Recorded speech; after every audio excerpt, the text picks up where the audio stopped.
एक दिन गौतम बुद्ध अपने शिष्यों के साथ एकदम शांत बैठे हुए थे। उन्हें इस प्रकार बैठे हुए देख शिष्य चिंतित हुए कि कहीं वह अस्वस्थ तो नहीं है। एक शिष्य ने उनसे पूछा कि आज वह मौन क्यों बैठे हैं? क्या शिष्यों से कोई गलती हो गई है?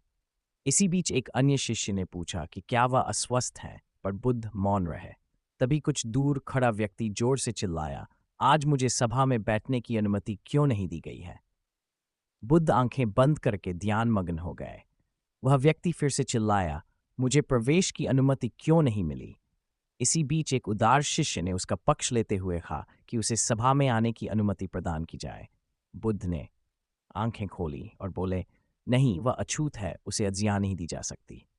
ये सुनकर शिष्यों को बड़ा आश्चर्य हुआ। बुद्ध उनके मन का भाव समझ गए और बोले, हाँ, वह अछूत है।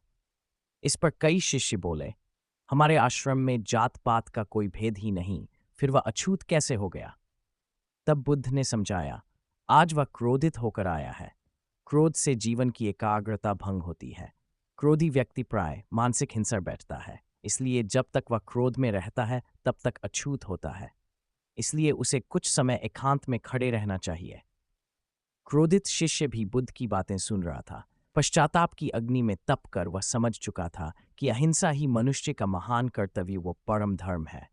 वह बुद्ध के चरणों में गिर पड़ा और कभी क्रोध न करने का प्रण लिया। शिक्षा। आशय यह है कि क्रोध के कारण व्यक्ति अनर्थ कर बैठता है और पश्चाताप उसे बाद में होता है, जिसका कोई लाभ नहीं मिलता। इसलिए हमें क्रोध नहीं करना चाहिए। असल मायने में क्रोधित व्यक्ति अछूत हो जाता है और उसे अकेला छोड़ देना चाहिए। क्रोध करने से तन और धन तीनों की हानि होती है।